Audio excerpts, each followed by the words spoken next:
තාරුණ්‍යයේ සොඳුරු බව දකින්නට, ජීවිතයේ සුන්දරත්වය මගන හැරෙන්නට, ලොව ජයගත් සොඳුරු මිනිසෙකුගෙන් ඔබේ ජීවිතයට අත්වලක් රන් පිළිසඳර උදා වෙන ඔබේ හෙට දවස වෙනුවෙන්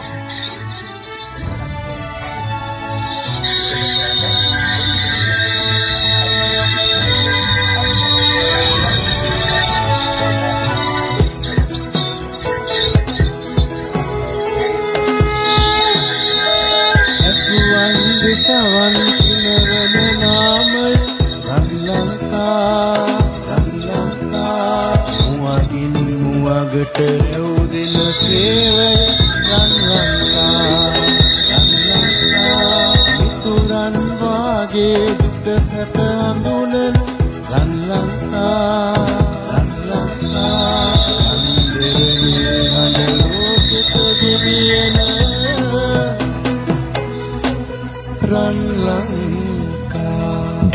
www.radioranlanka.lk ශ්‍රී ලාංකේය අපේ හඬ. අයිබෝන් මෙතෙන් සිට හොරා කාලයක් පුරා දිවෙන රන් පිළිසඳරට එකතු වෙන ඔබ සැමට සුබ දවසක් වේවා. රන් ලංකාවෙන් ඕස්ට්‍රේලියාවේ සිට සාකච්ඡා මෙහෙවන මම ප්‍රියංග ප්‍රේමරත්න. රන් පිළිසඳර තුල මෙම සාකච්ඡා මාලාවේ මූලික අරමුණ තමයි ලෝපුරා විසිරී සිටින ශ්‍රී ලාංකික විද්වතුන් සම්බන්ධ කරගෙන ඔවුන්ගේ ජීවන තොරතුරු ජීවිතයේ සාර්ථකත්වය ළඟා කරගත් ආකාරය මුහුණ දුන් අභියෝග සහ ඒවට සාර්ථකව මුහුණ දුන් අයුරු පිළිබඳ විස්තර දැනගැනීම. එමෙතොරතුරු විශේෂයෙන් ශ්‍රී ලංකාව තුළ සහ පිටත වෙසෙන අපේ ශ්‍රී ලාංකික තරුණ පරපුරට ඔවුන්ගේ ජීවිත ආලෝකමත් කර ගැනීමට පිටුහලක් කර දීම තමයි අපේ මේ වැඩසටහනේ මූලික පරමාර්ථය වෙන්නේ.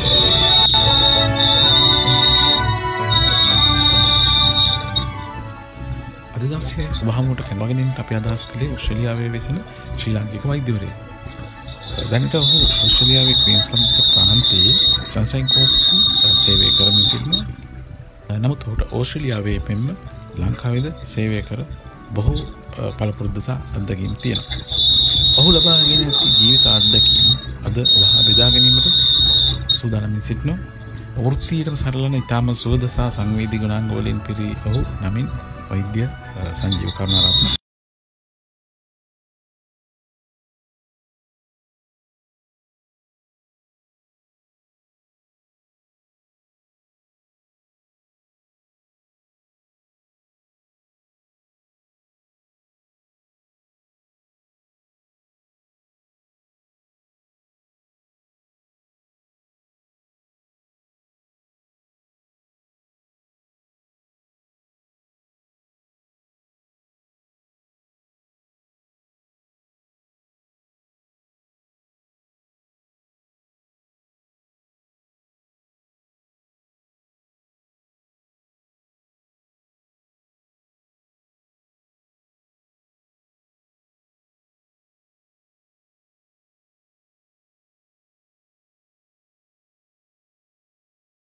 Das 1987 දෙසැම්බර් 1 වෙනිදා. ඔන්නම තමයි පටන් ගන්නේ ඉගෙනීම. 1994 මම වෛද්‍ය පීඨයෙන් සමත් වෙලා 1995 පළවෙනි මගේ සීමාවාසික වෛද්‍ය නිලධාරියෙක් හැටියට අවිස්සාවේලි ස්පිරිතාලේ මූලික රෝහලෙන් වැඩ පටන් ගන්නවා. ඊට පස්සේ අපි වරිනවා ක්‍රියාන්විතයට. අපි තමයි ඉස්සෙල්ලාම ලංකාවේ සිවිල් දොස්තරලා හැටියට ක්‍රියාන්විතයට ගියේ 1996 සැප්තැම්බර් මාස විතර අපි ආරිනවා මන්නාරමට. ඒක විශාල අත්දැකීමක්. ඒ ගැන පස්සේ කියන්න. ඊට පස්සේ නැවතත් 1998 මම කළුබෝයිල ශික්ෂණ රෝහලට දකුණු කොළඹ එනවා. එතන අවුරුදු 4-5ක් සේවය කළා. 2001 ඕස්ට්‍රේලියාවට එන්න මට මේ පුළුවන් වෙනවා. එහෙම තමයි දැන්ට අවුරුදු 19ක් තිස්සේ මම ඕස්ට්‍රේලියාවේ සේවය කරා. ඉතින් කෙටියෙන් කිව්වොත් ඒක තමයි මගේ කෙටි සාරාංශය ජීවිත කතාව. හොඳයි, අපි ඔබතුමාත් සම්බන්ධව යම්කිසි මූලික හැඳින්වීමක් සිදු කිරීම සම්බන්ධව ඔබතුමාට ස්තුතිවන්ත වෙනවා. ඒ වගේම එහෙමනම් අපි දැන් අපේ ප්‍රධාන සාකච්ඡාවට යමු යමු. අපි ප්‍රශ්න එකින් එක සාකච්ඡා කරමු.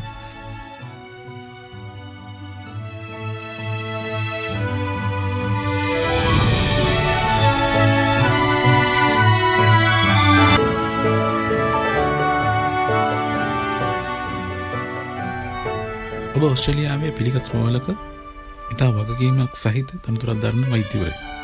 මේ තත්ත්වයකට පත්වීම ලේසි පහසු ගමනක් නෙවෙයි. ඉතින් ඔබ මෙතෙක් ආ දුර ගමනේ ඔබට හමු වුණ දුෂ්කරතා ඒ වගේම බාධක බොහෝ තිබෙන්නට ඇති. අපි තරුණ පරපුරට ඔබ මුහුණ දුන් අභියෝග සහ ඒ අභියෝග ජයගෙන බා ගමන ගැන යම්කිසි හැඳින්වීමක් පැහැදිලි කිරීමක් කළා.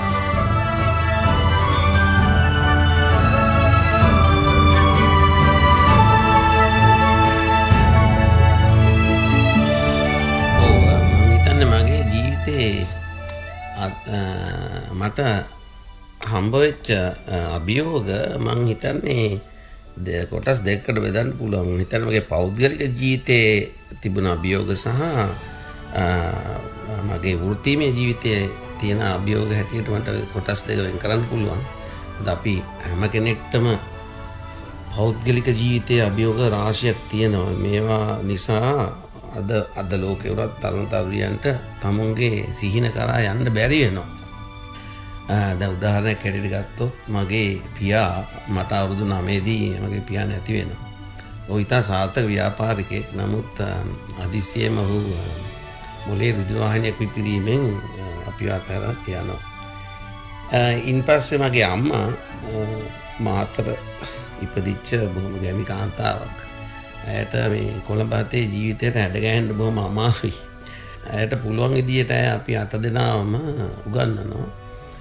තිබෙන දේපොළ නිවාස හැමදේම විකුණලා. හැබැයි පවුලේ හිටිය 8 දෙනාම හොඳින් ඉගෙන ගන්නවා. මගේ එක සහෝදරෙක් දැන් ඇමරිකා විශ්වවිද්‍යාලයක මහාචාර්ය කෙනෙක් හැටියට වැඩ කරනවා. අනිත් සහෝදර කීප දෙනෙක් ලෝකෙ පුරා ඉන්නවා. ඉංගලන්තේ සහ ඇමරිකාවේ මම ඕස්ට්‍රේලියාවේ ඉන්නවා. ඉතින් අපිට පුංචි කාලේ තිබුණ විශේෂම කියන්නේ පෞද්ගලික ප්‍රශ්න තමයි මිල මුදල්. දේපොළ කියන්නේ නිවසක් සහ දේපොළ තිබුණ නිසා ඒවා විකුණලා අම්මට පුළුවන් වුණා අපිට උගන්වන්න. ඉතින් එතනදිත් කියන්න ඕන දෙයක් තියෙනවා. දැන් මගේ පවුලේ වැඩිමල්ම සහෝදරයෝ උගත්කමින් ඉතාම ඉහළ තැන්වලට ගිය අය. පවුලේ මැදට එනකොට මේ සෙල්ලක්කාරකම නිසා මම හිතන්නේ අර තාත්තා නැතිකම නිසා පුංචි වයසේ කවුරුත් අනුදැනුමක් දෙන්න හිටියේ නැති නිසා මට උඩින් හිටපු සහෝදරයෝ 4 දෙනෙක් විතර හරියට ඉගෙන ගත්තේ නැහැ. ඒ කියන්නේ විශ්වවිද්‍යාල ප්‍රවේශය ලැබුවේ නැහැ. ඉගෙන ගත්තා. නමුත් ඔවුන්ගේ ජීවිත ඒ කියන්නේ ඔවුන් ඉගෙනීම දිගටම කරගෙන ගියේ නැහැ. ඉතින් මට වෙච්ච ප්‍රධාන දෙයක් තමයි පවුලේ අන්තිමේ හැටියට කවුරුත් මාර්ගෝපදේශ දෙන්න හිටියේ නැහැ. මට උඩින් හිටපු සහෝදර සහෝදරියෝ 3 දෙනාම සාමාන්‍යයෙන් විදියට නිකන් ඒ ලෙවල් බොහොම සාමාන්‍ය විදියට පාස් වෙච්ච අය. හැබැයි මගේ ලොකු අයියලා අක්කලා ඒගොල්ලෝ ඒ වෙනකොට අපේ පවුලෙන් අයින් වෙලා විවාහ වෙලා හිටියේ. ඉතින් තාත්තත් නෑ අම්මා විතර හිටියේ. ඉගෙන ගන්න කියලා කියන්න කෙනෙක් හිටියේ නැහැ ඇත්තටම. මම ඉතින් මගේ සෝත්සාහයම තමයි කොහොම හරි හිත හදාගෙන පාඩම් කරන්න. ඉතින් ගොඩක් ඔය අපි කියන්නේ මේ distractions. ඒ කියන්නේ දැන් තරුණ කාලේ විශේෂයෙන්ම O level සාමාන්‍ය පෙළ පාස් වෙලා තරුණ කාලේ අපිව අපිට distractions වැඩි. ඉතින් අන්න එතනදී කවුරුත් හිටියේ නෑ මට උදව් කරන්න. හොඳ වෙලාවට මට හොඳ යාළුවෝ ටිකක් හිටියේ.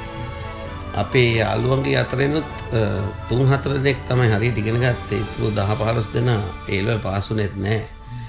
ඉතින් ඒ වගේ ප්‍රශ්න තිබුණා ඉගෙන ගන්න ගියාම. මොකද හිතන්න පුළුවන් දැන් හිටපු පරිසරයේ ඉස්කෝලේ ළඟ ඉන්නේ තරුණයි. ඉතින් ඉගෙන ගන්නවට වඩා වෙන දේවල් වලට හිත යොමු වෙනවා.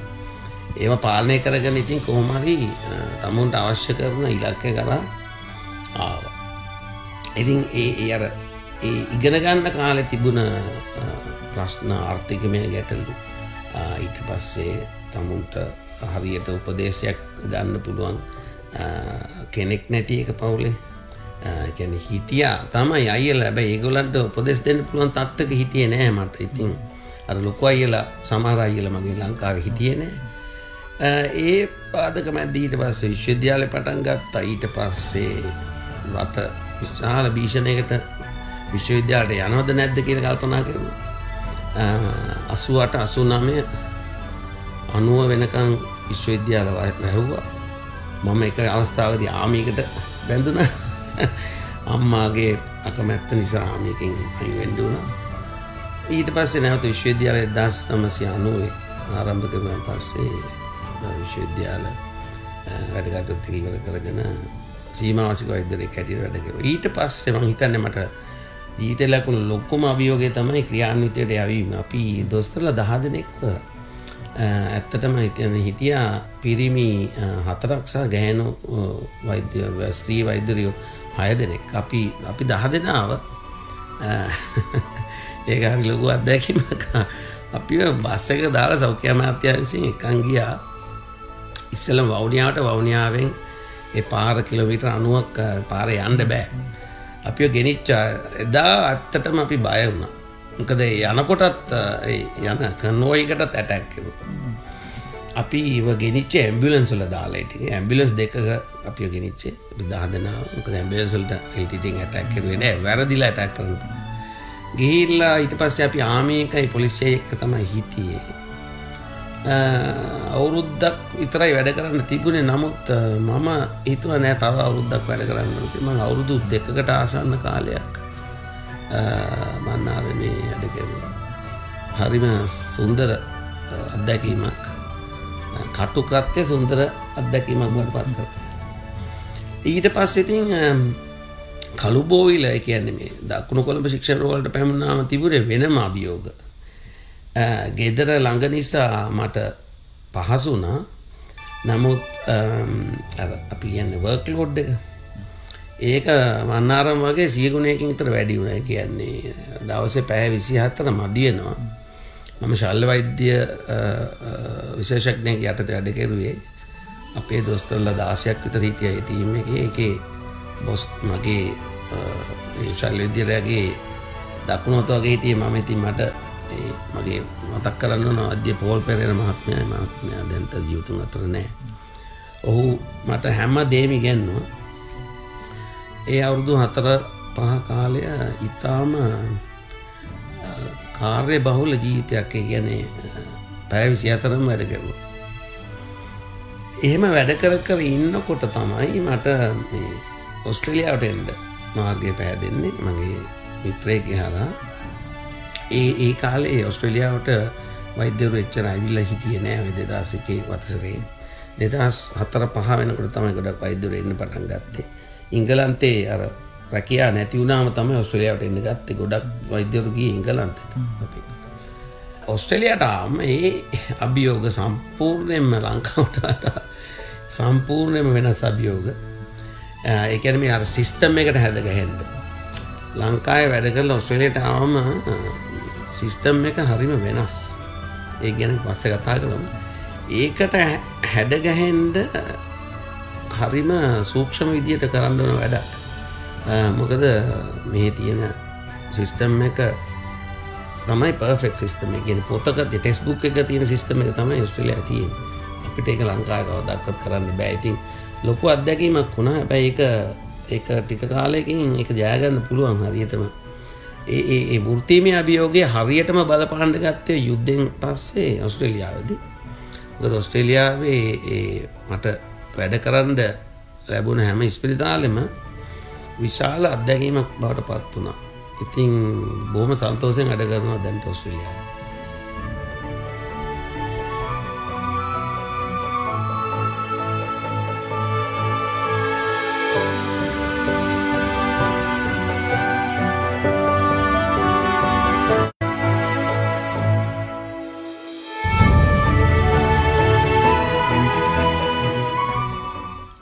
ඉහතින් සඳහන් කළ මේ අභියෝග සහ සමාජ වටපිටාව ගැන අපි කතා කළොත් අද කාලේ ඉන්න තරුණ තරුණියන්ට අත්විඳින්න තිබෙන දේවල් බොහෝ දුරට වෙනස්.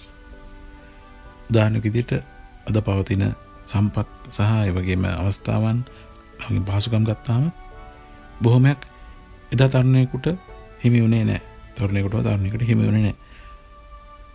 ඉතින් ඔබ අධ්‍යාපන ලබන කාලේ ඔබට මේ වගේ දේවල් මගහැරුණු අවස්ථාවන් සම්බන්ධ ඒ පහසුකම් ආදී සම්බන්ධව යම් කිසි පැහැදිලි කිරීමක් සහ ඔබ ඒවා ගැන නොසිතා මේ ආව ගමන ඔබ ඒවා අභියෝග විදිහට අරගෙන ඒවා ජයග්‍රහණය කරගෙන ආව ගමන ගැන යම් කිසි අදහසක් සඳහන් කළොත් වඩා හොඳයි. මොකද අද තරුණ තරුණියන් බොහෝ විට මේ මැසිවිලි නගන අවස්ථාවක් තමයි තියෙන්නේ. මේක සාපේක්ෂව ගොඩක් සම්පත් සහ අවස්ථාවන් ආදී තිබියදී තුන් අධරයටපත් වෙන තමයි සමහර අවස්ථාවල අපිට දකින්නට ලැබෙන්නේ. ඔව් ඇත්තටම මට දැනෙන හැටියට I කියන්නේ මගේ කාලේ 1980 ගණන් වල 1980 දශකයේ හිටපු ස්ටුඩන්ට් කෙනෙක් හැටියට මට දැනෙන දේ තමයි ඇත්තටම දැන් තියෙන සම්පත් ප්‍රමාණය දැන් විශේෂයෙන් මගේ පුතා ඇත්තටම අවුරුදු 22ක් විතර වෙනවා. ඇත්තටම ගොඩක් තරුණ තරුණියන්ට දැන් අවකාශය වැඩි තමුන්ට කැමති දේ තෝරගන්න. දැන් අපේ කාලේ එහෙම අවකාශයක් තිබුණේ නැහැ. එක්ක වෛද්‍යවරයෙක්, ඉංජිනේරුවරයෙක්, ඇකවුන්ටන්ට් කෙනෙක්, ලෝයර් කෙනෙක්. ඔය හතර සමාජයේ පිළිගත්ත ඔය හතර ඇරෙන්න කිසි දෙයක් තිබුණේ නැහැ. කම්පියුටර් තාක්ෂණය කියන දෙයක් තිබුණේ නැහැ ඒ කාලේ. එතකොට අනිත් දේවල් ඔය දැන් විශේෂයෙන් ගෘහ නිර්මාණ ශිල්පය වගේ තිබුණා නැත්තේ නැහැ.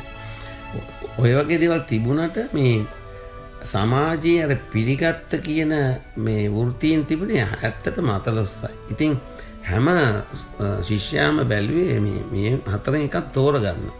අපේ යන්නේ ඒකයි අපේ මේ විෂය නිර්දේශය දැන් බැලුවොත් අපේ සිලබස් හැදිලා තියෙනෙත් ওই විදිහට තමයි. ඔන්න ඕවා තමයි ලංකාවේ වෙනස් වෙන්න තියෙන්නේ. අපි පස්සේ කතා කරමු. මොකද මේ හතරකට කඩලා තියෙන්නේ. කලාව, වෛද්‍ය විද්‍යාව, mathematics and accountancy. ඉතින් ඔය හතර තමයි අපේ රටේ තියෙන ප්‍රධානම ප්‍රශ්නේ. මම හිතන්නේ education system එකේ ලොකු වෙනසක් කරන්න වෙනවා. අපිට ගොඩක් මේ avenues තිබුණේ. කියන්නේ අපිට ශේෂ්ත්‍ර ගාන තෝරගන්න දෙයක් තිබුණේ. ඒක නිසා මං හිතන්නේ ගොඩක් ශිෂ්‍යෝ අපහසුතාවයට පත් වුණා. ඒ හතරකම කරගන්න බැරි වෙච්ච ශිෂ්‍යෝ බොහොම අපහසුතාවයකට සහ පීඩනයකට ලක් වුණා. මම දැකලා තියෙනවා. දැන් වෛද්‍ය පීඨේ වුණත් සාමාන්‍යයෙන් drop out rate එක 105ක් විතර යනවා. ඒ කියන්නේ ළමයි 105 දෙනෙක් අතහැරලා යනවා කරගන්න බැරුව. මේකටත් හේතු තියෙනවා. මම කියන්නේ ඒකට විශේෂම හේතුව ඉංග්‍රීසි තමයි. ඒ ගැන අපි පස්සේ කතා කරමු. දැන් තියෙන අපි බැලුවොත් විෂය මාලාවන් එක මේ ස්පෙෂැලිටිස් කියන ඒවා බැලුවොත් නිකන් වෛද්‍ය විද්‍යාවේ අපි කතා කරමු. වෛද්‍ය විද්‍යාව කොච්චර අංශවලට කැඩිලාද කියලා බැලුවොත් උදාහරණයකට මම කියන්නම්. දැන් අතේ මේ මහපට ඇඟිල්ල සහ අත විතරක් ඔපරේට් කරන සර්ජන්ස්ලා ඉන්නවා ලෝකෙ. ඒගොල්ලන්ගේ ස්පෙෂැලිටි එක හෑන්ඩ්. ඒගොල්ලන්ට කියන හෑන්ඩ් සර්ජන්ස්ලා. ඒ වගේ එච්චර බෙදිලා ගිහිල්ලා තියෙනවා. අපිට හිතා ගන්න පුළුවන් මේ ශරීරේ මේ කෑල්ල විතරක් ඔපරේෂන් කරන්න ඒ වගේ හෑන්ඩ් සර්ජන්ස්ලා ඉන්නවා. ඉතින් දැන් එච්චර බෙදිලා ගිහිල්ලා ව්‍යාප්ත වෙලා තියෙනවා මේක ලෝකේ එක ස්පෙෂැලිටිස් අලුතෙන් හැදෙනවා. ඒක අනිවාර්යෙන් හැදෙන්න වෙනවා. ඒ සබ් ස්පෙෂැලිටිස් වගේ ඒවා හැදෙනවා. ඉතින් ළමයිට අපි වෛද්‍ය විද්‍යාවෙන් පැත්තෙන් නෙමෙයි මම කියන්නේ. දැන් අපි උදාහරණයක් ගමු IT ඉන්ෆර්මේෂන් ටෙක්නොලොජි තියෙනවා. ඊට පස්සේ ඔය වගේ හැම අපි නිකන් උදාහරණයක් ගමු ළමෙක්ට පාසලේදී හරියට මේ ඉගෙන ගන්න බැරි වෙනවා. යම් කිසි හේතුවක් නිසා උසස් පෙළ සමත් වෙන්න බැරි වෙනවා. සාමාන්‍ය පෙළෙන් එළියට ආවම කරන්න ගොඩක් දේවල් දැන් තියෙනවා. ඇත්තටම මෙතන වෙලා තියෙන්නේ මේවා හරියට මේ ළමයින්ට මේ ලබා දීලා තියෙන දේ ලංකාව. උදාහරණයක් ඇටියට ගමු අපි මෝටර් මෙකැනික්ස්. ඊට පස්සේ තියෙනවා කාර්මික විද්‍යාව. එතකොට වඩු වැඩ. ඔය ඊට පස්සේ මේසනරි. එතකොට ඔය මේ ඉලෙක්ට්‍රිෂියන් ඔය ඉලෙක්ට්‍රිකල් වැඩ. දැන් ලංකාවේ අපි නිකන් මේ බාසුන් නැහැ කියලා කිව්වට මේ රටට ආවම සම්පූර්ණ වෙනස්. අවුරුදු 3ක මේ ඩිප්ලෝමා එකක් ගත්තාන් පස්සේ ඒ පුද්ගලයා ප්‍රොෆෙෂනල් කෙනෙක් හැටියට යන්නේ ඒ ෆීල්ඩ් එකේ ට්‍රේඩ්ස්මන් කෙනෙක්. එයාට ලයිසන් එකක් තියෙනවා, එයාට ගෙවන්න ඕන පඩියක් තියෙනවා, එයාට දෙන්න ඕන පෙන්ෂන් එකක් තියෙනවා හැමදේම. මං හිතන්නේ අද ලෝකේ දියුණුයි අවාසනාවකට ලංකාවේ ඉන්න අපේ දුව පුතාලට අර එතනට ළඟා වෙන්න මේ පාර හදලා නැහැ. මම හිතන්නේ ඒක තමයි තියෙන ප්‍රධානම ප්‍රශ්නේ. මම හිතන්නේ දැන් ඉන්න ළමයිට අපිට වඩා ඇත්තටම මේ මාර්ග ඇරිලා තියෙන දොරවල්, ඒ දොර අරගන්න තමයි මෙතන තියෙන ප්‍රශ්නේ. මම හිතන්නේ ඇත්තට මේකයි. මොකද මම හිතනවා දැන් ඉන්න ළමයි අපිට වඩා වාසනාවන්තයි කියලා. තරඟකාරීත්වය වැඩි වුණත් ඔවුන්ට තෝරගන්න පුළුවන් ශේෂ්ත්‍ර ප්‍රමාණය වැඩි. ගොඩක් වැඩි. ඉතින් අපි ඒක ගැන කතා කරමු.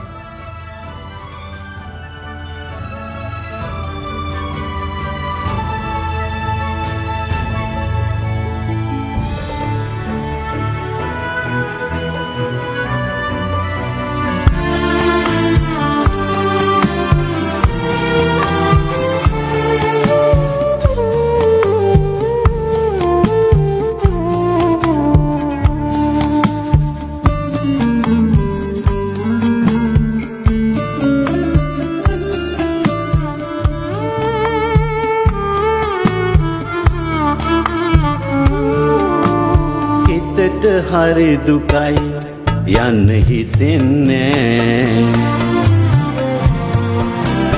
ඔබත් එක්ක දෙවි දේවතාවුන් හැරගිය පිම්තිරේ හිතට හරි දුකයි යන්න හිතෙන්නේ ඔබත් එක්ක දෙවි දේවතාවුන් හැරගිය පිම්තිරේ හිතට හරි දුකයි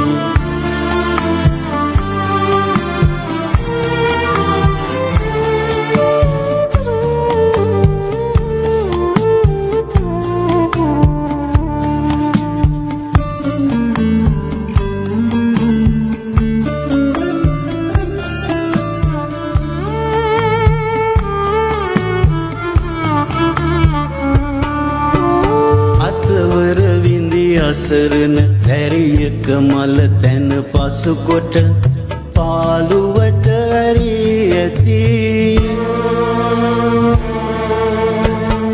මිනිසුන් දුටු විට ගල් ගහිනා මිනිසුන් දුටු විට ගල් ගහිනා ගහකොළ අතරේ උයනේ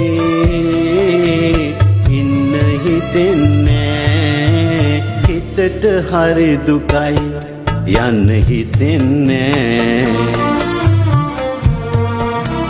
ඔබත් එක්ක දෙවි දේවතාවුන් හැරගිය පිම්තිරේ හිතට හරි දුකයි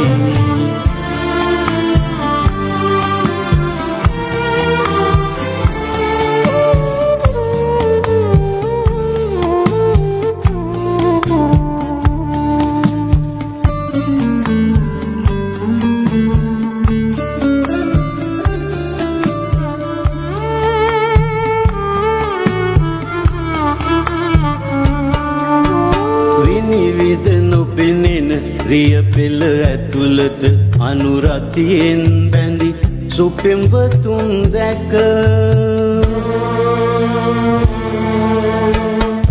හැඟුම් වෙනස් වී සුසුම් ලලා හැඟුම් වෙනස් වී සුසුම් ලලා යන එන මං නැති මොහොතේ කරන්නේ හිතට හරි දුකයි යන්න හිතෙන්නේ ඔබත් එක්ක දෙවි දේවතාවුන් හැරගිය පිම්තිරේ හරි දුකයි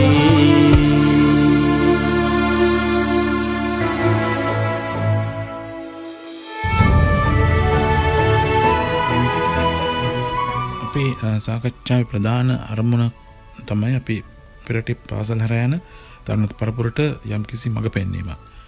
ඒ වගේම දිරිමත් කිරීමක් සිදු කිරීම සඳහා මේ ජීවිතය ජයගත් විද්වතෙකුගෙන් අත්දැකීම් සහ උපදෙස් ලබාගෙන ඒව බෙදා හදා ගැනීම. ලංකාවේ රැකියා විරහිත ප්‍රතිශතය ගත්තම 4.4ක් වගේ වෙනවා. හැබැයි ඒක යම්කිසි අඩු ප්‍රතිශතයක්. නමුත් ද විවිධ රැකියා ශේෂ්ත්‍ර වලට යමු වෙන මේ අපේ තරුණ පරපුර තියෙන ප්‍රධාන අභියෝගය තමයි වැඩි ඉල්මක් තියෙන පාඨමාලා නැත්නම් ශේෂ්ත්‍ර වලට යමු වීම දුර්වලතාවය. ඒවා තෝරා ගැනීම පාඨමාලා තෝරා ගැනීමේදී ශේෂ්ත්‍රයක් තෝරා ගැනීමේදී තියෙන තීරණ ගැනීමේට යම් දුර්වලතාවය. දෙස්විදෙස් අධ්‍යක්ීම් තියෙන සහිත ඔබ අපේ රටේ මේ තරුණ පරපුරට වඩාත් සාර්ථක අවස්ථාවක් යොමු වීම සඳහා ලබා දෙන උපදේශය ඕප්‍රියංග ඇත්තටම දැන් මේ වෛද්‍ය ශාස්ත්‍රයේ පමණක් නෙමෙයි දැන් ලෝකේ දැන් අපි උදාහරණයකට ගමු ඕස්ට්‍රේලියාවේ හැම අවුරුද්දේම ඒගොල්ලන්ට අවශ්‍ය කරන මේ ඉමිග්‍රන්ට්ස්ලා ප්‍රමාණය තීරණය කරලා දොර අරිනවා ඒගොල්ලෝ ගෙන්න ගන්න ඕන කවුද? ඒ කියන්නේ අපි උදාහරණයක් ගමුකෝ ඒගොල්ලන්ට ට්‍රේඩ්ස්මන්ලා වුණා. ට්‍රේඩ්ස්මන්ලා කියන්නේ අපි උදාහරණ ගමු ඉලෙක්ට්‍රිෂියන්ස්ලා, මේසනරි, කාපෙන්ට්‍රි ඒ වගේ කට්ටිය වුණා. ඊළඟට ඒගොල්ලන්ට හෙයාර් ඩ්‍රෙසර්ස්ලා වුණා. ඊට පස්සේ ඒගොල්ලන්ට මේ හොස්පිටැලිටි ට්‍රේඩ් එකේ කියන්නේ ඔය ෂෙෆ්ලා, එතකොට මැනේජර්ලා රෙස්ටොරන්ට්. දැන් මේ වගේ විශාල ප්‍රමාණයක් ඕස්ට්‍රේලියාවෙන් ඉල්ලනවා. මොකද ඕස්ට්‍රේලියාව කියන්නේ විශාල රටක්. ජනගහනය ලංකාවේ ජනගහනය මිලියන 22ක් විතර ඉන්නේ. නමුත් ඕස්ට්‍රේලියාව හරියට පවත්වාගෙන යන්න ඒගොල්ලන්ට තියෙන මානව සම්පත හොඳටම මදි. ඒ වගේම හැම field එකෙම IT, accountancy, maths, engineering පැත්තෙන්, එතකොට වෛද්‍ය මෙඩිසින් පැත්තෙන් මේම ඒගොල්ලෝ දොර දැන් උදාහරණයකට මම කියන්නම් මම දැකලා තියෙන සාර්ථක පුද්ගලයෝ මේ ඕස්ට්‍රේලියාවේ මාත් එක්ක ජීවත් වෙන විශේෂයෙන්ම ශ්‍රී ලාංකික. උදාහරණයක් ගත්තම දැන් හිතන්නකෝ කවුරු හරි කෙනෙක් A level අසමත් O level එච්චර සමත් වෙලා නැහැ කියලා කියමුකෝ අපි. අධෛර්යමත් වෙන්න එපා. උදාහරණයකට බලන්න දැන් ඔය ලංකාවේ තියෙන හොටෙල් ස්කූල් කියන තැන ඔය හොටෙල් ස්කූල්ස් ගොඩක් තියෙනවා ලංකාවේ. තමුන්ට ඒ වගේ ඩිග්‍රී එකක් තියෙනවා නම් කියන්නේ සර්ටිෆිකට් එකක් තියෙනවා නම් මෙහෙට එන්න පුළුවන් ලොකු මේ chance එකක් තියෙනවා. ඒ කියන්නේ උයන්ඩ පුළුවන් qualified degree එකක් තියෙනවා නම් degree එකක් කියන certificate එකක් මම කියන්නේ ඇත්තටම තියෙනවා නම් මෙහි ඇත්තටම රස්සාවක් මේ PR එකත් sponsorship එකත් එකම හම්බ වෙනවා ඒ වගේ කෙනෙක්ට. දැන් ලංකාවේ තව ඇති කරන්න ඕන අපි කියමු hair dresser කෙනෙක්. ඒ පිළිගත් පාඨමාලාවක් හදාරුවොත් ඒවා හොයාගන්න පුළුවන්. ඒවා ඇත්තටම පිළිගන්නවද නැද්ද කියන එක මේ රටේ. ඒ පිළිගත් පාඨමාලාවක් හදාරුවොත් ඒ කියන්නේ hair dresser කෙනෙක් මේ අනිවාර්යෙන් රස්සාවක් සහ තමුන්ට මේ permanent residency ගන්න පුළුවන් sponsorship එකක් හොයාගන්න පුළුවන්. එතකොට දැන් ඔයගලන්ට තේරෙන්නේ මේ ඇත්තටම දොස්තර කෙනෙක්, ඉංජිනේරුවෙක්, accountant කෙනෙක් වෙන්නම ඕනේ නැහැ මෙහෙට එන්න.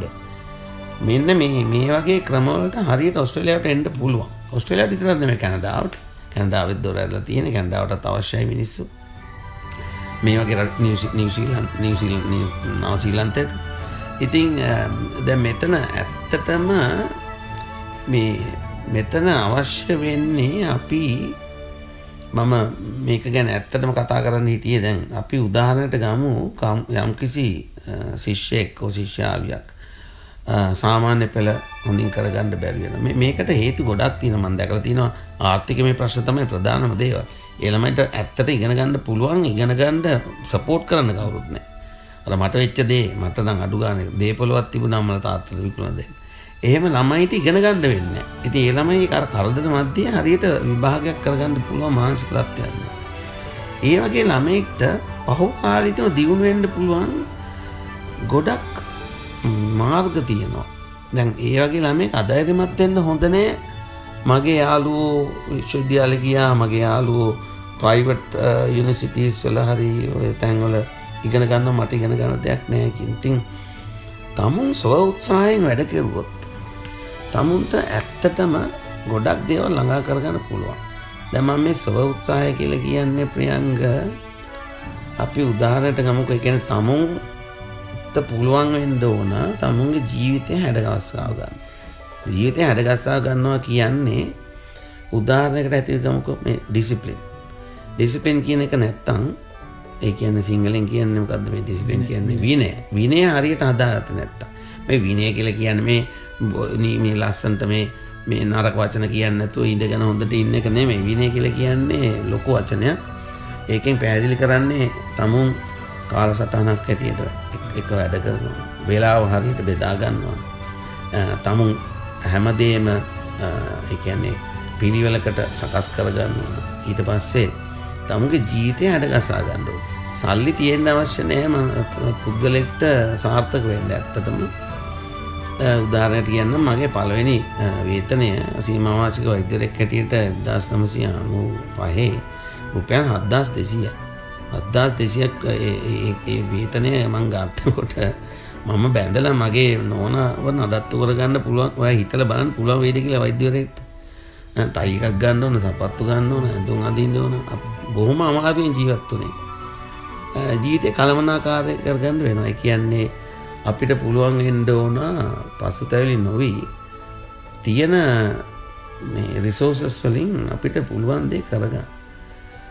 ඉතින් දැන් ඔය ඕක ගැන කියන්න ගියාම දැන් සාමාන්‍යයෙන් අපි ගොඩක් තරුණියෝ මානසිකව මේ පීඩාවට පත් වෙනවා නේ. මට අරයට තියෙන දේ මට නැහැ. මට දෙමාපියෝ නැහැ උදව් කරන්න. නැත්තම් මට එහෙම නැහැ බෑ කියකේ ඉන්නට වඩා හොඳම දේ තමයි තමුන්ගේ ඉස්සෙල්ලම අදිෂ්ඨානයක් ඇති කරගෙන මම මේ දේ කරනවා. මම මෙන්න මෙහෙමයි මේක කරන්න කියන එක ප්ලෑන් කරගන්න ඕනේ. ඉඳගෙන. ඒ කියන්නේ තමුන්ව අභියෝගයක් ඇටියට ලක් කරගන්න ඕනේ. වෙන කවුරුත් එන්නේ නැහැ අත දෙන්න මේ ලෝකේ. දැන් මටත් කවුරුත් උදව් කළා නැහැ මෙතනට එන්න. මම තනියම මෙතනට ආපු පුද්ගලෙක්. අම්මා හිටියා. අම්මට කරන්න පුළුවන් ප්‍රමාණයක් තිබ්බා. ඊට පස්සේ අම්මගෙන් මං කිසිම දෙයක් ඒ කියන්නේ මුදල් වශයෙන් සෙනෙහස ආදරය ඇරෙන්න මුදල් වශයෙන් ඉල්ලන්න ගියේ නැහැ. මම විවාහ වුණේ මගේ සල්ලි වලින්. මං කවදාක්වත් මට පුළුවන් විදිහට තමයි මම විවාහ වුණේ. මං කාගේවත් 7-5ක්වත් ගත්තේ නැහැ. ඉතින් ඒ වගේ කරගන්න නම් තමුන් විශේෂයෙන්ම ශක්තිමත් වෙන්න. ශක්තිමත් වෙන ක්‍රම තමයි අර මං කිව්ව දේ විනය හදාගන්න. කාලසටහනක් හදාගන්න. තමුන් හරියට ફોකස් වෙන එක. ඒ කියන්නේ අදිෂ්ඨානයක් තියෙන්න ඕන. තමුන්ට යන්න ඕන මෙතනට කියන එක. ඒක දිවාරෑ ඒ වෙනුවෙන් වැඩ කරන්න ඕන. ඒකට ප්ලෑන් එකක් තියෙන්න ඕන. ඒකට ඔයාගේ මනස ශරීරය දෙකම හදාගන්න ඕන. ඊට පස්සේ ඔයා දැනගන්න ඕන කොහොමද මේකට සල්ලි හොයාගන්නේ. හරි මොකක් හරි කොහොමද මම මෙතනට යන්නේ. ඒක ප්ලෑන් කරගත්තාන් පස්සේ ඊතුරු කොටස් ටික ඉබේම වෙනවා. ඒකට සමහරට අවුරුදු 10ක් යන්න පුළුවන්. 20ක් යන්න පුළුවන්. ඒක කවදාකවත් අතාරින්න හොඳ නැහැ. මම නම් මෙතනට ආවේ ඇත්තටම මට කවුරුත් උදව් කළා නෑ. ඒක හැම කෙනාම දන්නවා. උදව් කරුවේ උදව් බලාපොරොත්තුෙන් ඉන්න එපා. ඒක තමයි මට දෙන්න පුළුවන් එකම උපදේශ. කාගෙන්වත් උදව්වක් බලාපොරොත්තු වෙන්න එපා. තමුන් මේ ලෝකෙට බී වෙලා තියෙන මනසක් හොඳට තමුන්ට මොලයක් තියෙනවනම් අතපය හරියට දැන් බලන්න අතපය වැඩ කරන්නේ නැති මිනිස්සු දැන් ඕස්ට්‍රේලියාවේ දොස්තර කෙනෙක් ඉන්නවා. මේ ලංකාවේ දොස්තර කෙනෙක් ක්‍රිපල් කකුල් දෙක වීල් චෙයාර් එක ගිහිල්ලා වැඩ කරන්නේ ෆුලි ක්වොලිෆයිඩ් දොස්තර කෙනෙක්. හිතලා බලන්න මේ මිනිස්සුගේ මානසික තත්ත්වය කොහොමද කියලා. කොච්චර දුරට හිත හදාගන්න නැද්ද දොස්තර වෛද්‍යවරයෙක් වෙන්න. ඕස්ට්‍රේලියාවේ වෛද්‍යවරයෙක් වෙන්න හරිම අමාරුයි. ඕස්ට්‍රේලියාවේ වෛද්‍යවරයෙක් වෙන්න ලංකාවට වඩා අමාරුයි ඇත්තටම.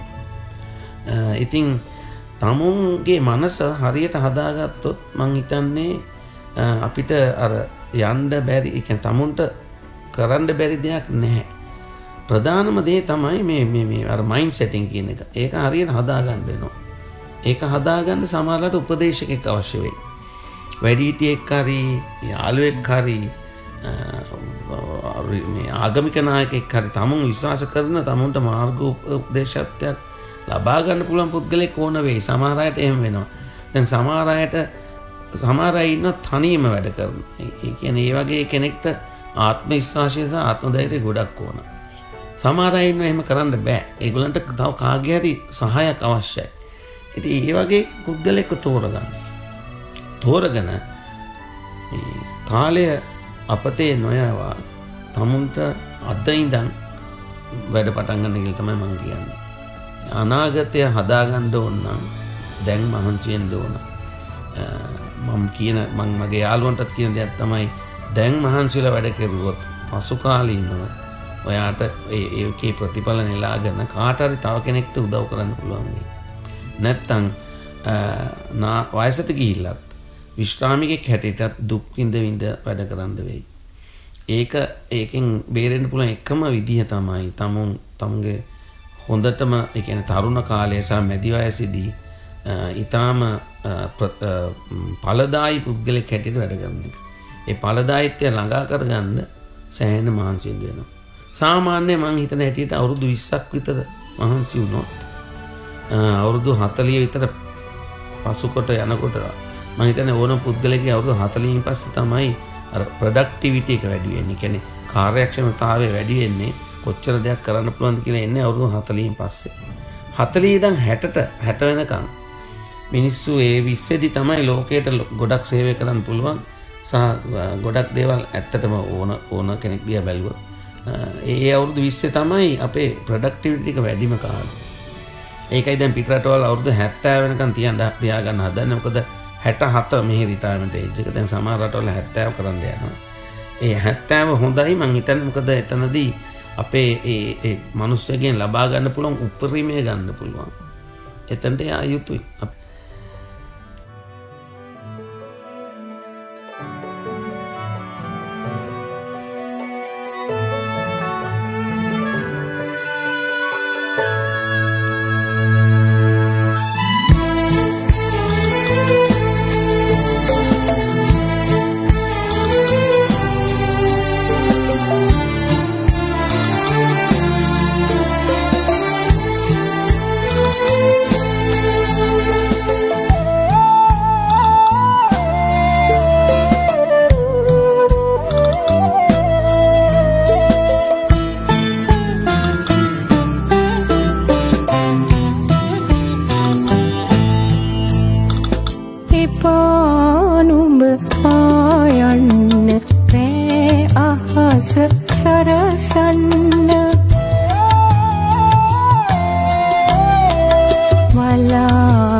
සලුපටි ලුවින් සැඟවී යන්න එපා නුඹ කායන්න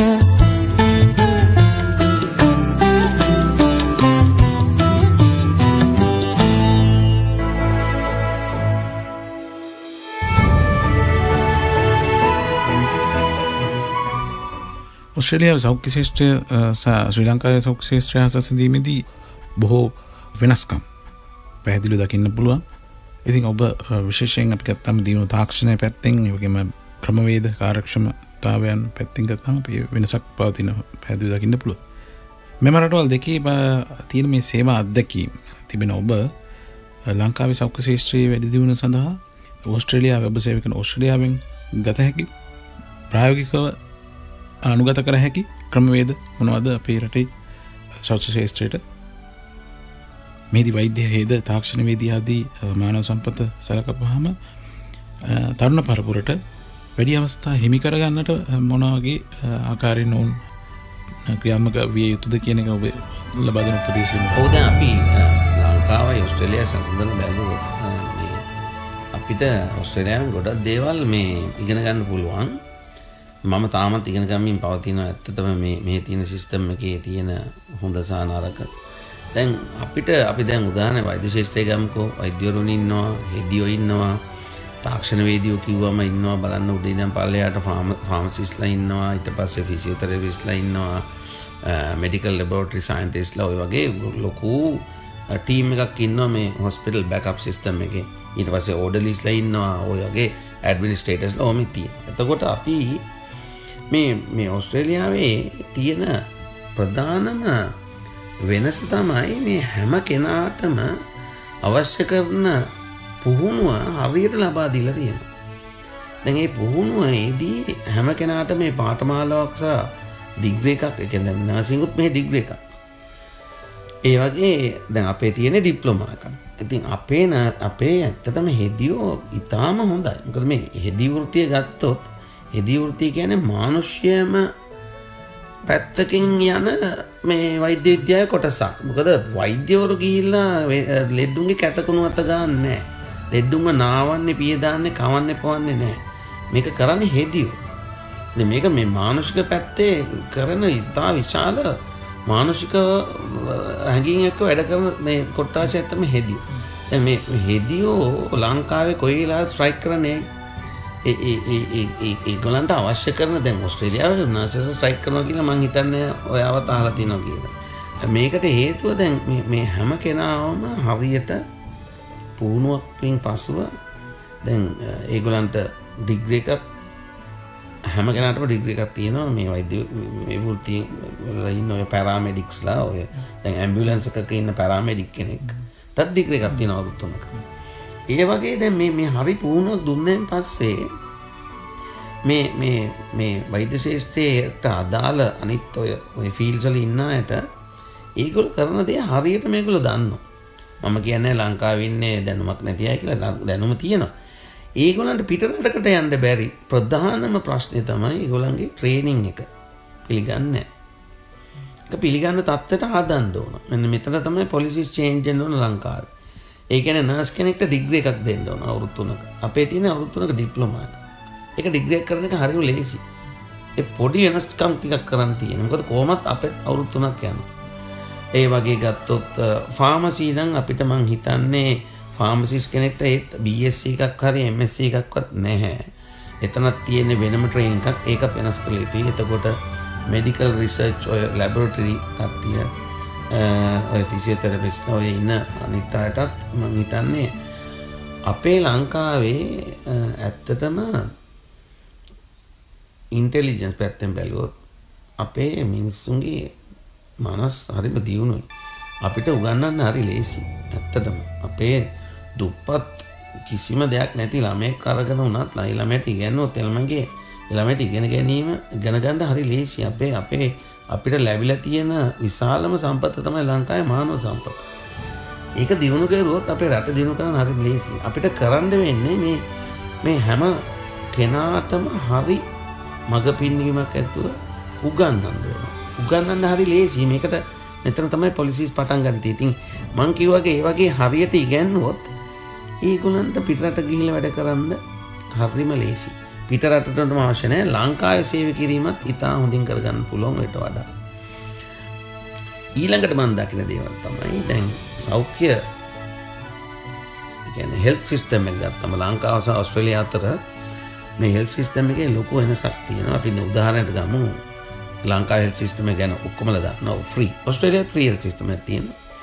ඒ වගේම ඕස්ට්‍රේලියාව ගත්තොත් සමස්තයක් හැටියට 40ක් විතර ඉන්නවා ප්‍රයිවට් හෙල්ත් ඉන්ෂුරන්ස් එකක් තියෙනවා. ඒගොල්ලන්ට විතරයි යන්න පුළුවන් ප්‍රයිවට් හොස්පිටල් එකකට තමුන්ගේ ඉන්ෂුරන්ස් එකෙන්. ඊතර 60 බෙහෙත් ගන්න ආණ්ඩුවෙන්. ඕස්ට්‍රේලියාවේ තියෙන මෙඩිකෙයාර් සිස්ටම් කියලා සිස්ටම් එකක්. ඒක ආණ්ඩුවෙන් පවත්වාගෙන යන ක්‍රමයක්. ඒකෙදී ෆ්‍රී මෙඩිසින් එතකොට ඒ කියන්නේ බෙහෙත් නිකන් හම්බ වෙනවා. එතකොට ඉස්පිරිතාල පහසුකම් සියල්ලම නිකන් හම්බ වෙනවා. එතකොට ලැබොරටරි ටෙස්ට් නිකන් හම්බ වෙනවා. එතකොට මේ ඉන්වෙස්ටිගේෂන් කියන්නේ CT ස්කෑන්ස් X-ray ඒ වගේ අල්ට්‍රාසවුන්ඩ් ඒවා නිකන් හම්බ වෙනවා. දැන් මේවා ඔක්කොම පාලනයක් ඇතුව තමයි කරන්නේ. ඒ කියන්නේ 60 දැන් 100%ම ජනතාවට පුළුවන් ඒවා ලබා ගන්න ෆ්‍රී ඔෆ් චාර්ජ්.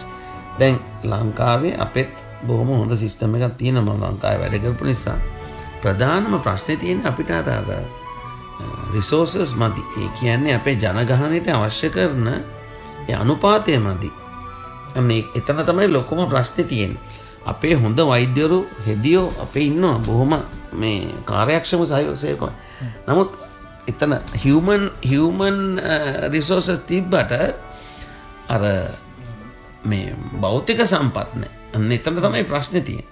දැන් CT ස්කෑනර් එකකින් CT ස්කෑන් දවසකට කරන්න බැරි ප්‍රමාණයක් කරනවා. ඊට පස්සේ CT ස්කෑන් එක කැඩලා යනවා. ඒක මේන්ටේන් කරගන්න බෑ ආණ්ඩුවට. දැන් ඔයගොල්ලෝ දන්නවා ඇතිනේ පිළිකාර වලට PET ස්කෑනර් එකක් ගන්න කියලා වෙච්ච. ඉතින් දැන් මෙන්න මෙතන තමයි ඊළඟ ප්‍රශ්නේ තියෙන්නේ. ලංකාවට සෞඛ්‍යයට ආයෝජනය කෙරුවොත් සහ අධ්‍යාපනයට ආයෝජනය කෙරුවොත් සිංගප්පූරු වගේ රටක් දිහා බලන්න අධ්‍යාපනයේ සෞඛ්‍යය තමයි වැඩිම ආයෝජනය කරන්නේ. එතකොට මිනිස්සුන් හදනවා මානව සම්පත හැදුවෙන් පස්සේ රට නිකම්ම දියුණු වෙනවා. රටක් දියුණු කරන්න තියෙන්නේ පාරවල් හදනවා වගේ බිල්ඩින් හදනවා වගේ මිනිස්සුන් හදන්න ඕන. මිනිස්සුන් හරියට හැදුවොත් ඒ රට අවුරුදු 20ක් විතර යනකොට ඉබේම දියුණු වෙනවා. මොකද මේකට හේතුව අපේ මිනිස්සු ඊට පස්සේ පිටරට වලට යන්න ගන්නවා. ඊට පස්සේ පිටරටියන් අපේ රටට එන්න පටන් ගන්නවා. අපි උදාහරණයක් කියමු. අපි හරියට යුනිවර්සිටිස් ටිකක් හැදුවොත් අපිට ළමයි මෙහෙට ගෙනල්ලා උගන්වන්න පුළුවන්. ඕස්ට්‍රේලියාවේ උදාහරණයකට කියන්න මම ඕස්ට්‍රේලියාවේ යුනිවර්සිටි එකක් ගත්තොත් ෆොරින් ස්ටුඩන්ට්ස්ලා ඉන්නවා 40%කට වැඩි.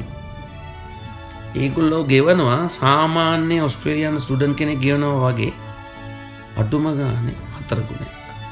ඒ සල්ලි වලින් තමයි යුනිවර්සිටිස් එකෙන් නැතුව මේ ආණ්ඩුවෙන් සල්ලි දෙන්නේ නැහැ මේ යුනිවර්සිටිස් වලට. ෆොරින් ස්ටුඩන්ට්ස්ලා ගෙවන උදාහරණයක් ගත්තොත් මෙහි මෙඩිසින් කරන්න පිටරටින් ආවොත් සමහර යුනිවර්සිටි වල ෆී එක ඩොලර් ලක්ෂ 2 ලං වෙනවා. තව පෞද්ගලික තැන් තියෙනවා ලක්ෂ 3මාරක් ගන්නවා ඩොලර්. සාමාන්‍ය ඩොලර් ලක්ෂ 2මාරක් මේ යුනිවර්සිටි ෆී එක විතරක් ගන්නවා. අන්න ඒ ස්ටුඩන්ට්ස් ළඟින් තමයි මුළු යුනිවර්සිටි පද්ධතියම දිවන්නේ. විශේෂයෙන්ම මේ චීනෙන් සහ ඉන්දියාවෙන් එන ශිෂ්‍ය නිසා. දැන් මේ වගේ සිස්ටම් හදලා තියෙනවා මේ පැවැත්වෙන්න. එතකොට ආණ්ඩුවට බරක් නැතුව ඒගොල්ලෝ දුවනවා. හොඳ අධ්‍යාපනයක් දෙනවා. හොඳ ශිෂ්‍ය පරපුරක් බිහි කරනවා. ඊට පස්සේ රට දිනනවා. ඒ වගේ දැන් උදාහරණයක් ගත්තොත් වෛද්‍ය විද්‍යාවෙන් එළියට ගියාම දැන් මෙහි තියෙනවා TAFE colleges. TAFE වලින් කරන්නේ මෙකැනික් කෙනෙක්, කාපෙන්ටර් කෙනෙක්, ඉලෙක්ට්‍රීෂියන් කෙනෙක්ව ට්‍රේන් කරනවා. අවුරුදු 2-3ක් අතර පාඨමාලාවකදී ඒගොල්ලන්ට සර්ටිෆිකේට් එකක් ලැබෙනවා. ඒ සර්ටිෆිකේට් එකෙන් ඒගොල්ලන්ට ගිහිල්ලා ලෝකේ ඕන තැනක වැඩ කරන්න පුළුවන්.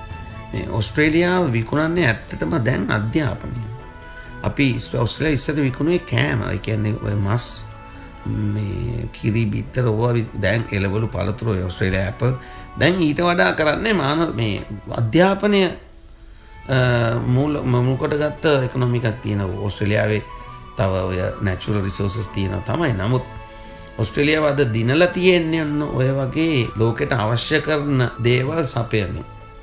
ඉතින් ලංකාවට හොඳම කරන්න පුළුවන් දේ තමයි සෞඛ්‍ය සහ අධ්‍යාපනය පුළුවන් තරම් දියුණු කරන එක. ඒ දෙක දියුණු කරුවොත් මං හිතන්නේ අපේ ඉන්න තරුණ පරපුර ළමයි බොහොම මේ ඉන්ටෙලිජන්ට්.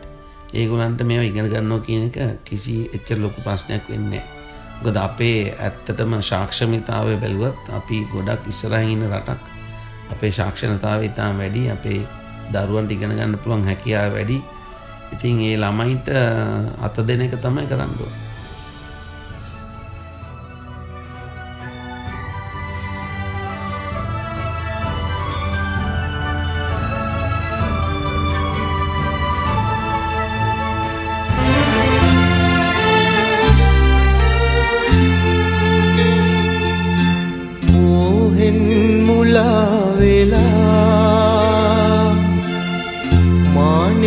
උදම් වෙලා තණ්හාව ක්‍රෝධ ද්වේෂ පාරේ මිනිහා කොහෙද මින් රත්තරන් කෙන්ඩි සිංහතෙල් වගේ මිනිස් ගුණේ සැමදා බැබලේ එය රැකීම අප උරුමේ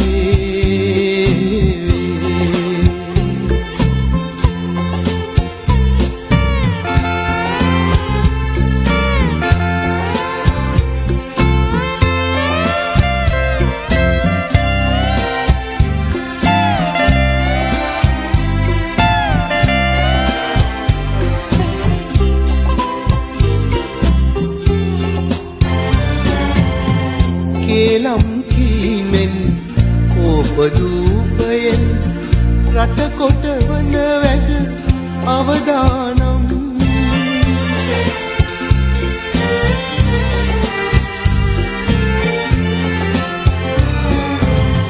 උඩින් මිතුරු වී යටින් හතුරු වී උගුල් අදින්නා යයි දියවි බොරුවෙන් රට රන් කෙන්ඩි සිංහතෙල් වගේ මිනිස් ගුණේ සැමදා බැබලේ එය රැකීම අප උරුමේ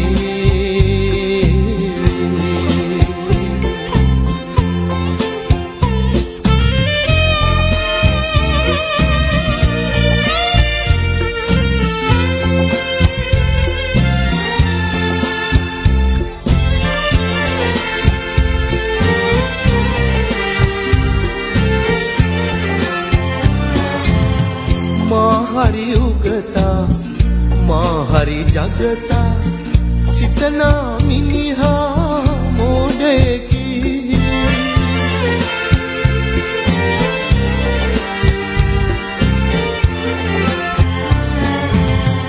अनुन හෙලන්නට වලක් කපන්න එහි තුල වැටිලා මිය යන්න කලදේ පළදේ එලෙසේ රත්තරන් කෙන්ඩි සිංහතෙල් වගේ මිනිස් ගුණේ සැමදා බැබලේ එය රැකීම අප උරුමේ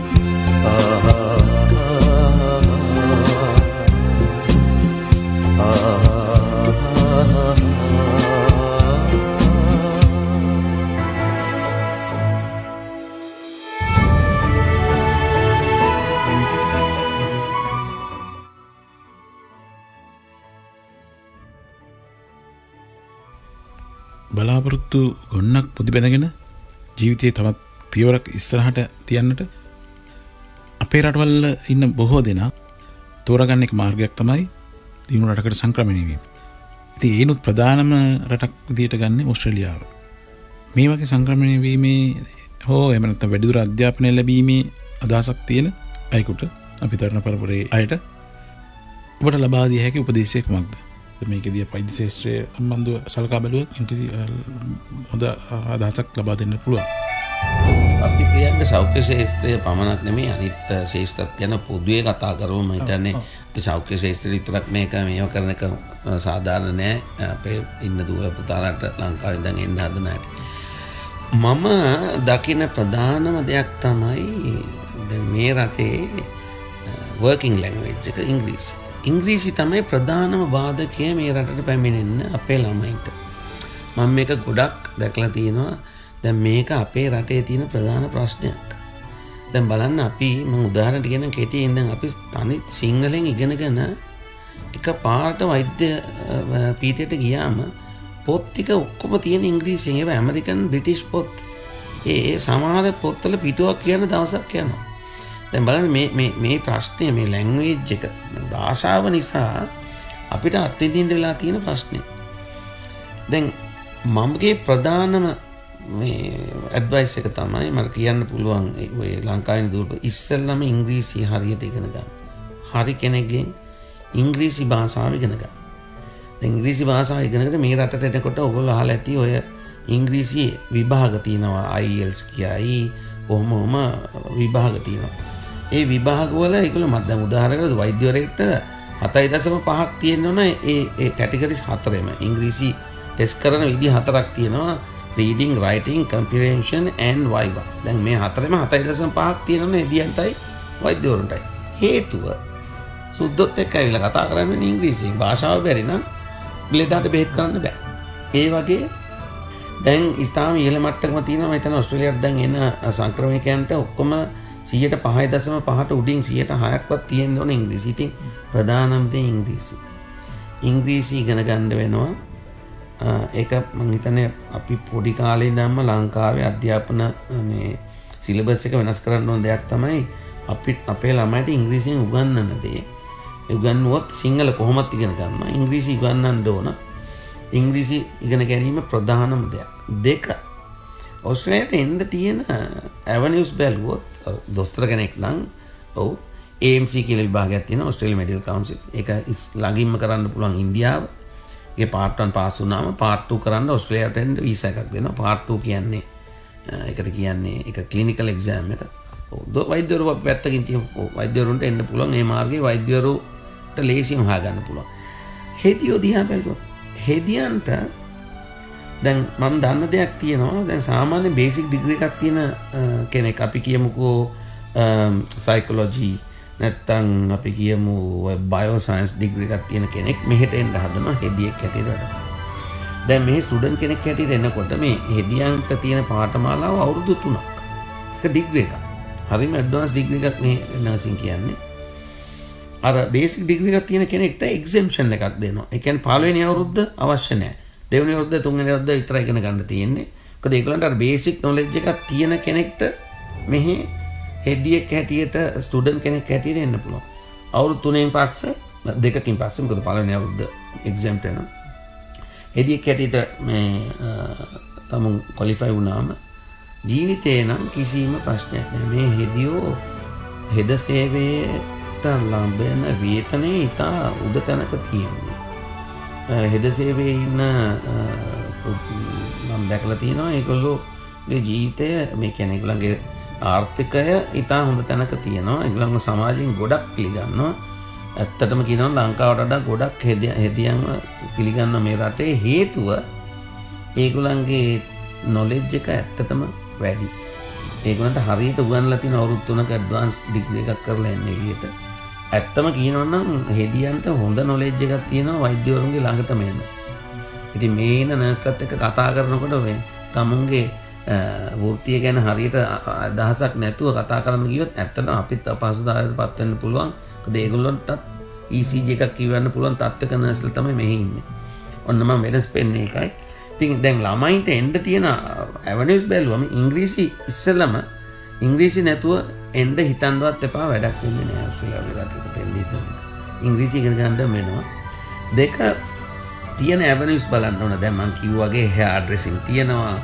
ෂෙෆ් කෙනෙක්ට එන්න පුළුවන් ඇඩ්මිනිස්ට්‍රේටිව් බිස්නස් ඇඩ්මිනිස්ට්‍රේෂන් ඩිග්‍රී වලින් එන්න පුළුවන් IT විශාල ලොකු ෆීල්ඩ් එකක් ඔය වගේ දැන් කවුන්ටන්සි හැම තැනින්ම තියෙනවා දැන් උදාහරණයක් හැටියට මේ අවුරුද්දේ ඔස්ට්‍රේලියන් ගවර්න්මන්ට් එකෙන් ගැසට් කරපු කියන්නේ ගැසට් කළා නෑ ඒගොල්ලෝ ඉන්ටර්නෙට් එකේ දානවා අවශ්‍ය කරන වෘත්තිකයන් ඒවා දාලා තියෙන නිකන් ගිහිල්ලා බලන්න ඒක තියෙනවා මේ ඔස්ට්‍රේලියන් වෙබ්සයිට් එකේ කවුද අවශ්‍ය කරන පුද්ගලයන් නර්සස්ලා මෙච්චරක් ඕන දොස්තරලා මෙච්චරක් ඕන කාපෙන්ටර්ස්ලා ඉලෙක්ට්‍රිෂියන්ස්ලා හෙයාර් ඩ්‍රෙසර්ස්ලා මේසනරිස්ලා මෙච්චරක් දැන් ඔය වගේ හදලා තියෙනවා රටට අවශ්‍ය කරන පුද්ගලයෝ ඒ වගේ එකක් හොයාගෙන තමුන්ට උචිත මේ ෆීල්ඩ් එකකින් මේ රටට ඇතුල් වෙන්න පුළුවන් ලීගලි බෝට්ටු වලින් එන්න අවශ්‍ය නැත.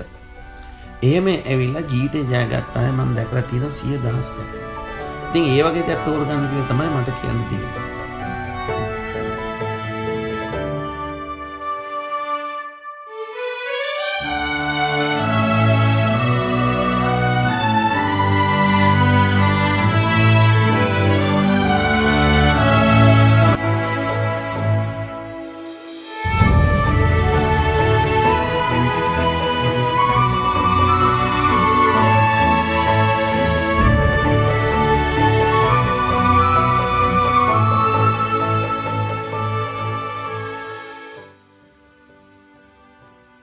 ඔබ ඉතාමත් කාර්යබහුල ජීවිතයක් ගත කරන අයෙක්. නමුත් අන් බොහෝ දෙනා වගේ නෙවෙයි ඔබ ඔබේ සෞඛ්‍ය සහ විනෝදය සඳහා යම් කාලයක් වෙන් කරගෙන තියෙනවා දිනපතාම. ඔබේ මේ සෞඛ්‍ය පුරුදු ඒ වගේම විනෝදාංශ මොනවද කියලා දැනගන්න කැමතියි. ඒ වගේම මේ දේවල් ඔබේ ජීවිතයේ ශක්තිමත්ව පවත්වාගෙන යාමට මොන වගේ බලපෑමක්ද සිදු කරන්නේ?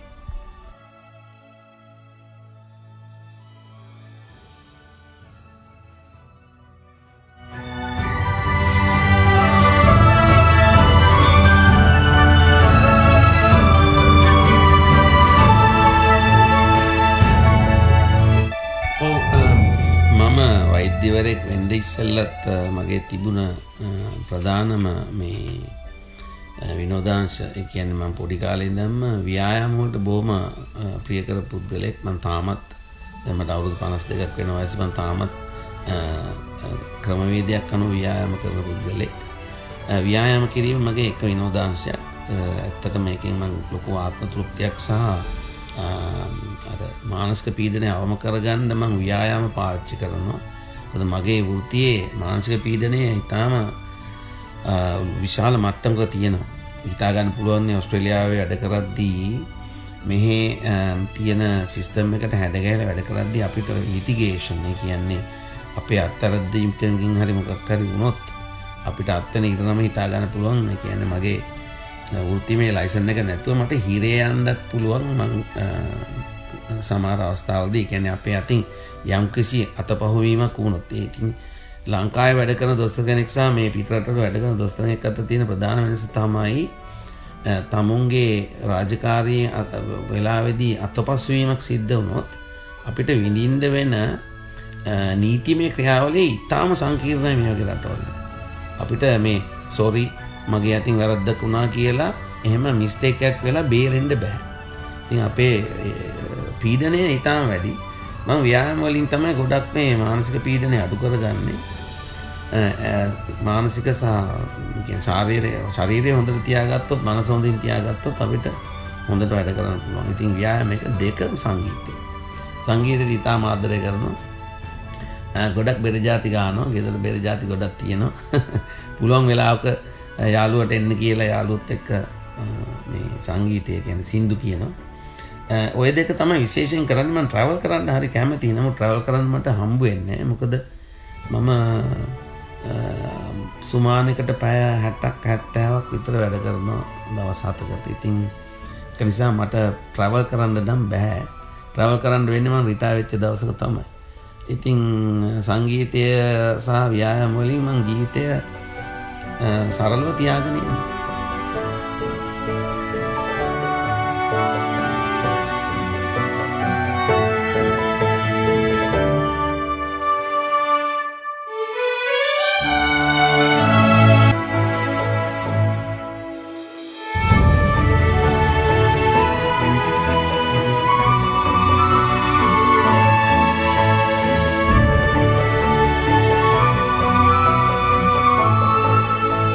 අද කාලේ තරුණ තරුණියන් ආගමට දර්ශනයට යම් තාක් දුරකට යොමු වෙලා තියෙනවා. ඒක හුඟක් සතුටට කාරණයක්. මොකද ඔවුන්ගේ ජීවිතවල තියෙන ගැටලු සහ සංකීර්ණතාවයන් වලදී විසඳුමක් ලබා ගැනීමට निराකරණය කර ගැනීමට මේ දර්ශනයෙන් යම්කිසි රුකුලක් ඔවුන්ට ලැබෙනවා. ඔබ සම්බන්ධව ගත්තොත් ඔබේ ආගම සහ ඔබේ දර්ශනය ඔබේ ජීවිතයේ අභියෝග සහ ඒ වගේම දුෂ්කරතාවයන් වලදී ඔබට උපකාරී වුණේ මොන වගේ ආකාරයෙන්ද? ඒ වගේම ඔබට ජය ගන්නට ආගම දර්ශනය ඔබ උපකාරී කරගත්තේ මොන විදිහටද?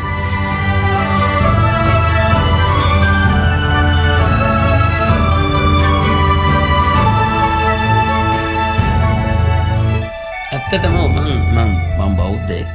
නමුත් බෞද්ධයෙක් නොහැටිය පල්ලියටම මට පන්සල් යන්න දැන් උදාහරණයක් ගත්තොත් මගේ නිවසේ ඉඳන් පන්සලට යන්න සාමාන්‍යයෙන් පැය 2කට ආසන්න කාලයක් යන්න වෙනවා. ඉතින් මට පන්සලකට යන්න හරි අමාරුයි. නමුත් බෞද්ධ දර්ශනය මම එදිනදා ජීවිතේට යොදාගෙන තියෙනවා. උදාහරණයකට ගමුකෝ අපි බෞද්ධ දර්ශනයේ කියන ප්‍රධානම දේවල් ටික ගත්තොත් ඒ කියන්නේ කාටවත් හිංසාවක් නොකරන එක, යම්කිසි කෙනෙක් දිහා මානසිකව බලන එක, අහිංසාවාදීෙක් වෙන එක, ඇත්ත හරි දේ කරන එක, වැරදි පුළුවන් තරම් අඩු කරගන්න එක, මිනිස් කාටවත් හානියක් නොකරන එක. මේකල පල්ලියට යන්නේ. හැබැයි මම දැකලා තියෙන ඕස්ට්‍රේලියන් ලගේ ඇත්තටම මේකල බුද්ධ ධර්මය මේ පිළිපදින අය. ඒ කියන්නේ බුද්ධ ධර්මය මොකක්ද කියලාවත් දන්නේ නැහැ. නොදැන පිළිපදින. දැන් මට හම්බෙලා තියෙනවා මගේ මාත් එක්ක වැඩ කරන සමහර වෛද්‍යවරු, හෙදියෝ, එතකොට මේ වෝඩ්ස්මන්ලා, එතකොට මේ ඔය වගේ පුද්ගලයෝ. ඒ මිනිස්සු ඇත්තටම ප්‍රැක්ටිස් කරන බුද්දිසම්. ඒ කියන්නේ බොරු කියන්නේ අවංකයි. කරන දේ හරියට කරනවා. වෙලාවට වැඩ කරනවා.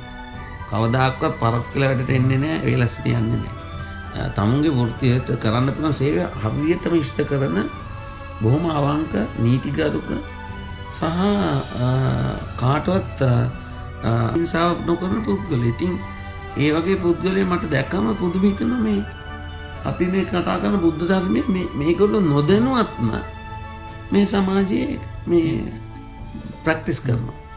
අන්න ඒකයි මට නම් හිතෙන්නේ ඇත්තට මේ පන්සලකට ගිහිල්ලා බණ අහන්න අවශ්‍ය නැහැ. මේක ජීවිතයට යොදාගත්තම ජීවත් වෙන්න හරිම ලේසියි.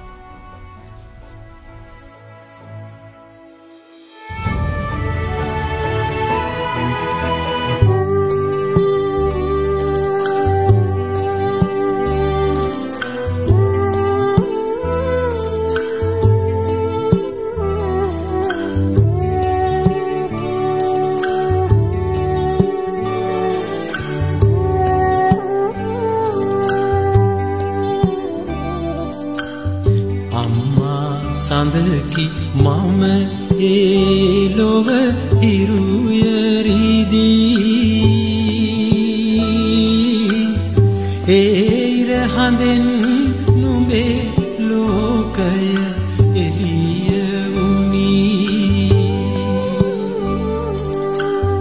රැකුමට පුතුන් දිවියේ දුක් ගැහැට විඳී පියසෙනෙහසට කවුගිලිය වුණා මඳී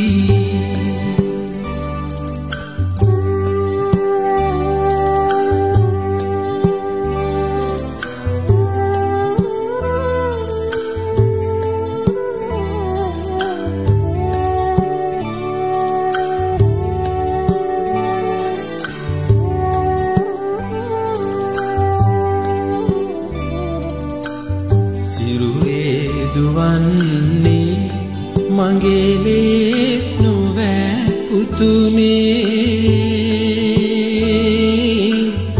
කුසයේ නොදරුවත් දිවිබර මට රැඳුනේ මහමෙරකට උසයි දරු පෙම හද පතුලේ පුදුමයි පුතුනි කිම මගේලේ කිරි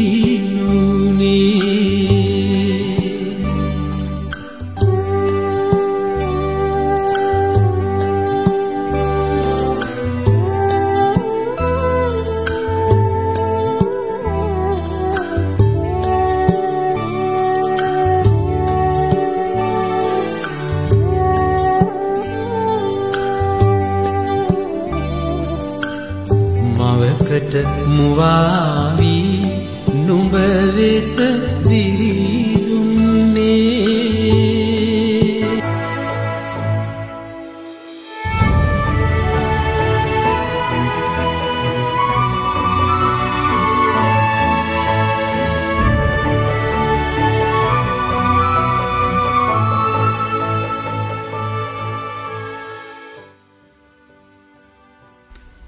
මේ වැඩසටහන අතරතුරේදී අපි රස විඳින සියලුම ගීත ඔබගේ තෝරා ගැනීම. ඉතින් එසේ ඔබට වඩා මම විතරත්නාගෙත් බොහොම පිළිගන්න පුතෙක් මේ තාම සරල හින්දියක් තියෙන මේ මොහෙන් මුලා වෙලා. ඒ ගීතය මම හිතන්නේ අද කාලේ එක තව ඔබට තව 7 වර්ෂ ගණනාවකටම හරියන ගීතයක්. මිනිස්සුන්ගේ ಗುಣ ගැන කියන තාම සරල ගීතයක්.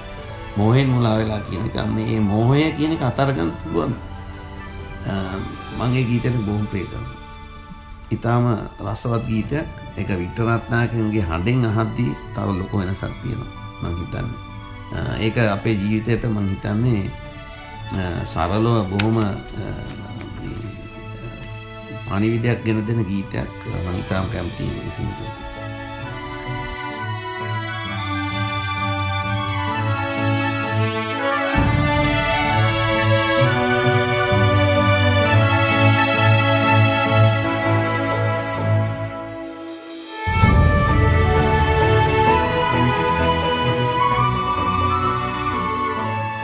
සාකච්ඡාවේ අවසාන වශයෙන් මම ඔබෙන් අසන ප්‍රශ්නය තමයි දැන් විදේශගතව සිටින අපේ බොහෝ ශ්‍රී ලාංකිකයන්ගේ හිත්වල ඔවුන්ගේ ජීවිතයේ යම් මොහොතක තමන්ගේ මව්බිමට යම්කිසි උපකාරයක් හෝ මෙහෙයක් කිරීමට යම් බලාපොරොත්තුවක් ඔවුන්ගේ හිත්වල තියෙනවා.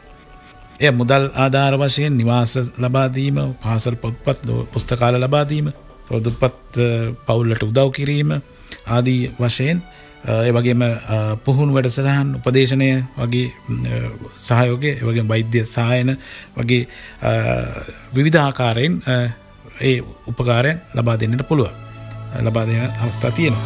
මේ ආකාරයෙන් බලාපොරොත්තුවක් ඔබ සිත් තුළ තියෙනවද? එසේනම් මේ මොන වගේ දායකත්වයක්ද අපේ රටට කරන්න හිතාගෙන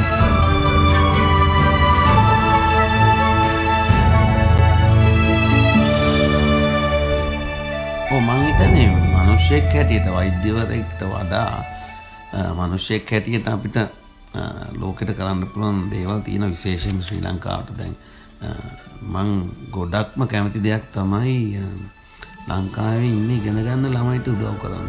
ඒ කියන්නේ මාර්ග උපදේශකත්වය සහ මිල මුදල් වලින් කියන අපි උදාහරණයක් මේක තනි වචනයක් දැම්ම ගයිඩන්ස්. දැන් ගයිඩන්ස් කියලා කියන්නේ අපි මාර්ග උපදේශකත්වය දෙන ගමන් ඒ ළමයිගේ ඇස් දෙක ඇරලා ඊට පස්සේ දැන් විශේෂයෙන්ම දුප්පත් ළමයින්ට මගේ මම රිටයර් වෙන්න තව අවුරුදු 8ක් විතර තියෙනවා.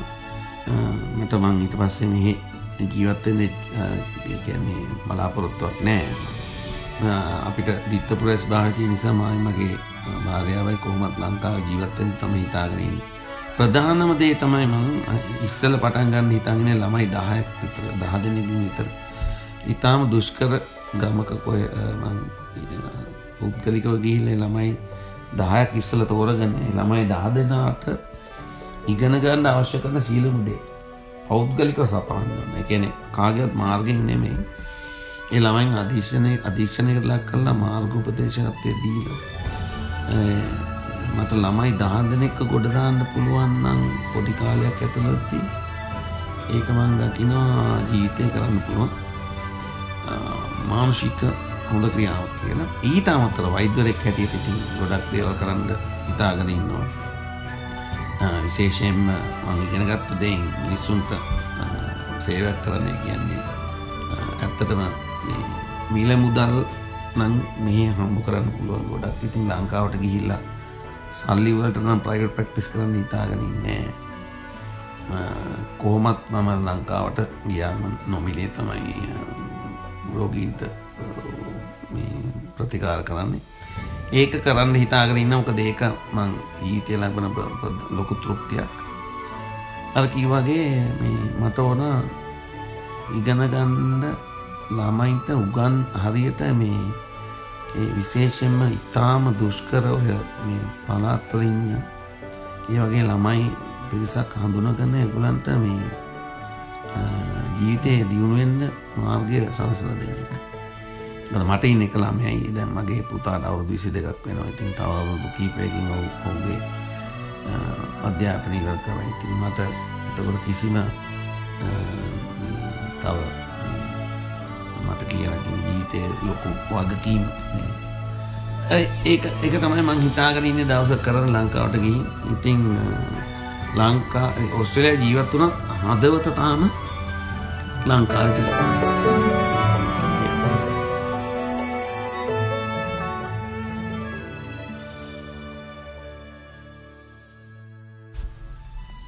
එසේනම් අපේ මීළඟ රන් පිළිසඳරින් හමු වන තෙක් ඔබ සැමට සුබ රාත්‍රියක්.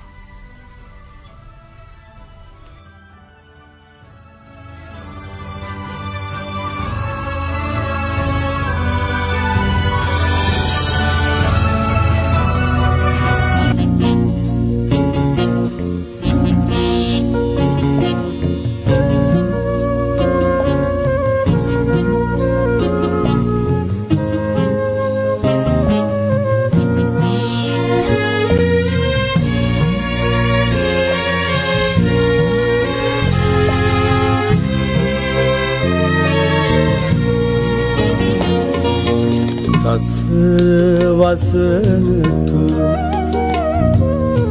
නිවන් දකින්නතුරු සසර වසනතුරු නිවන් දකින්නතුරු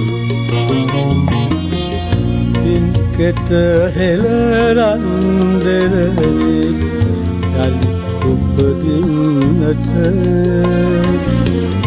हेतु वासना देवा हेतु वासना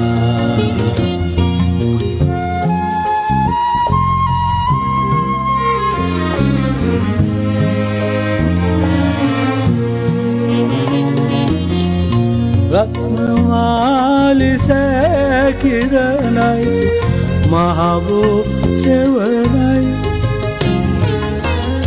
साववाई सीगिनाई मगे उरुमयाई रत्नमाली से किरणai महावो सेवनाई साववाई सीगिनाई मगे उरुमयाई සසර වසනතුරු නිවන් දකින්නතුරු සසර වසනතුරු නිවන් දකින්නතුරු